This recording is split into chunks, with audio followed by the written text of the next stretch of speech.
पुरातन नागनागिन महादेव मंदिरात महादेवाच्या दर्शनासाठी पहाटेपासून भाविकांची भली मोठी रांग।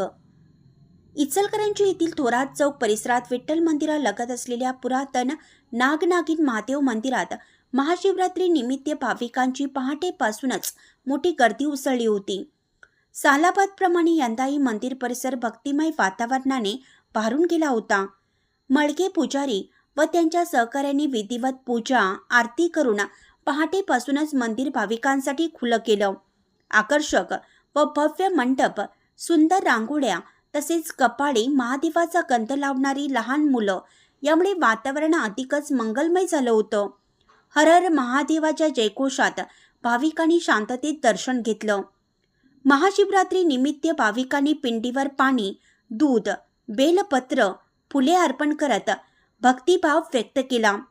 बेलपत्र, भस्म, हार, फुले, दूध आदी पूजा साहित्य विक्रेत्यांनी आकर्षक पद्धतीने मांडणी करून ठेवली होती।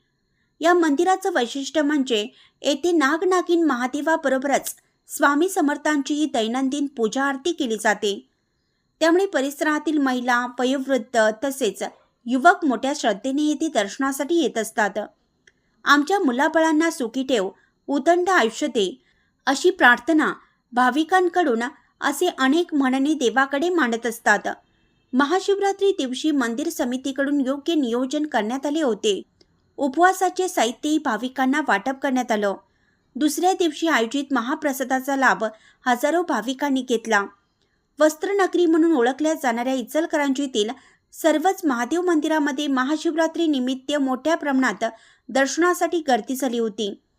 महादेवाच्या चरणी मनोभावे मांडलेल्या असंख्य मनोकामना पूर्ण झाल्याचा जिवंत अनुभव लाखो भाविकांना आला असून श्रद्धा, विश्वास आणि भक्तीचा अखंड प्रवाह जपत इचलकरंजी येथील पुरातन नागनागिन महादेव मंदिर हे आजही लाखो भाविकांचे अढळ श्रद्धास्थान बनलं आहे। इचलकरंजी प्रतिनिधी नितीन दबडे, पाहत रहा वायरलेस मराठी। धन्यवाद।